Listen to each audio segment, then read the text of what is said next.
Assalamualaikum warahmatullahi wabarakatuh. Apa kabar teman-teman semua? Semoga teman-teman semua selalu sehat dan semangat dalam menuntut ilmu. Baik, pembelajaran kita hari ini adalah klasifikasi makhluk hidup. Di lingkungan sekitar kita, banyak sekali yang namanya benda. Benda itu dikategorikan menjadi dua. Yang pertama ada benda hidup, dan yang kedua benda tak hidup. Atau istilah lainnya, biotik dan abiotik. Untuk makhluk hidup memiliki ciri-ciri atau gejala-gejala kehidupan. Sedangkan benda tak hidup tidak memiliki tanda-tanda atau ciri-ciri kehidupan. Ciri-ciri dari benda tak hidup atau benda mati. Yang pertama adalah tidak dapat bergerak. Yang kedua, tidak mengadakan metabolisme. Yang ketiga, tidak mempertahankan jenisnya. Yang keempat, tidak ada tanggapan terhadap rangsangan. Ciri-ciri makhluk hidup: yang pertama bergerak, yang kedua memerlukan makanan, yang ketiga peka terhadap rangsang atau iritabilitas, yang keempat bernafas, yang kelima tumbuh dan berkembang, yang keenam mengeluarkan zat sisa, yang ketujuh berkembang biak, yang kedelapan beradaptasi. Mari kita cari tahu perbedaannya masing-masing. Semua makhluk hidup dapat bergerak. Manusia dan hewan dapat bergerak bebas atau pindah tempat. Untuk bergerak, manusia dan hewan memerlukan sarana bantu untuk bergerak yang disebut sebagai alat gerak. Alat gerak dapat berupa kaki untuk berlari, sirip untuk berenang, dan sayap untuk terbang. Sedangkan tumbuhan tidak bisa berpindah tempat atau tidak bisa bergerak bebas.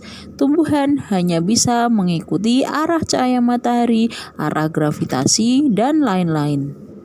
Selanjutnya, memerlukan makanan.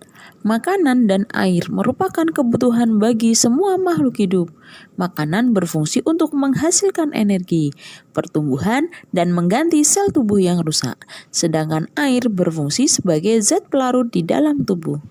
Setiap makhluk hidup memerlukan makanan dan minuman untuk mempertahankan hidup, menghasilkan energi, dan pertumbuhan. Tumbuhan hijau merupakan makhluk hidup yang memiliki kemampuan untuk menghasilkan makanan sendiri, maka disebut dengan autotrof.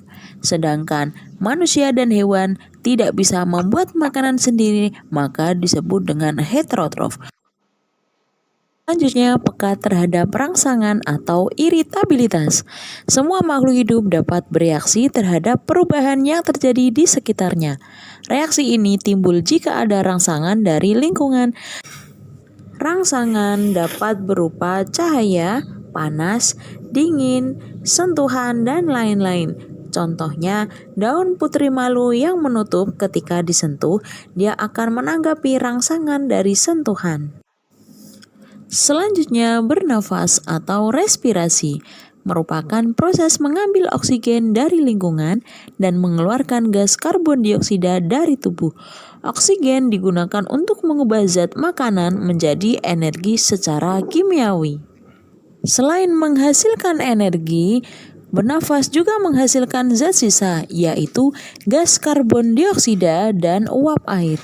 Karbon dioksida nantinya akan digunakan oleh tumbuhan untuk bernafas. Setelah bernafas, kemudian tumbuhan akan menghasilkan oksigen yang kemudian digunakan oleh manusia.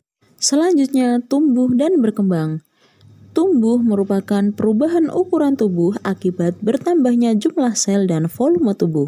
Pertumbuhan bersifat irreversibel, yaitu tidak dapat kembali ke bentuk semula. Pertumbuhan pada manusia dan hewan bersifat terbatas, artinya dapat tumbuh sampai usia tertentu, setelah itu akan berhenti. Sedangkan pertumbuhan pada tumbuhan umumnya tidak terbatas, artinya tumbuhan akan selalu tumbuh selama hidupnya.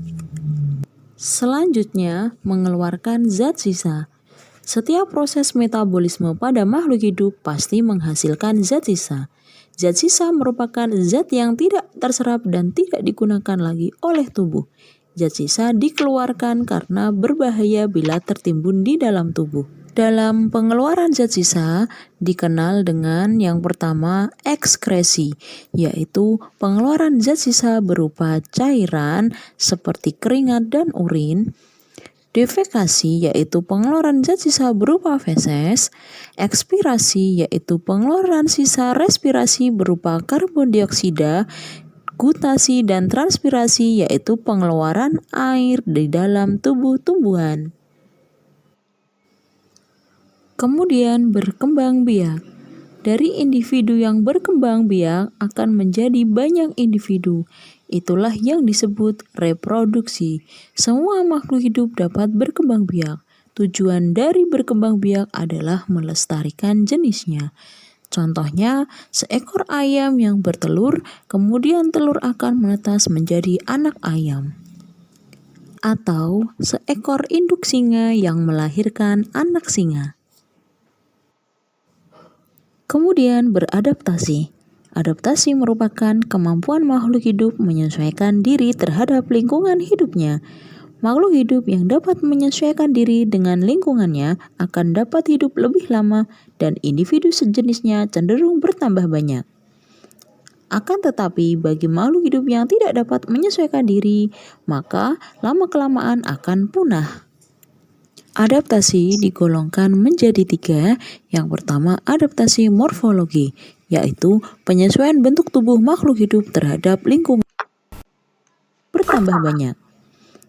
Akan tetapi bagi makhluk hidup yang tidak dapat menyesuaikan diri, maka lama-kelamaan akan punah. Adaptasi digolongkan menjadi 3. Yang pertama adaptasi morfologi, yaitu penyesuaian bentuk tubuh makhluk hidup terhadap lingkungannya. Contohnya bentuk paruh pada burung yang bermacam-macam. Yang kedua adaptasi fisiologi, yaitu penyesuaian fungsi organ tubuh makhluk hidup terhadap lingkungannya. Contoh, unta mempunyai kantung air di punuknya untuk menyimpan air agar tahan di padang pasir dalam jangka waktu yang lama. Yang ketiga, adaptasi tingkah laku, yaitu penyesuaian tingkah laku makhluk hidup terhadap lingkungannya. Contohnya, cumi-cumi dan gurita. Thank you for watching. Semoga video ini bermanfaat bagi teman-teman semua ya. Wassalamualaikum warahmatullahi wabarakatuh.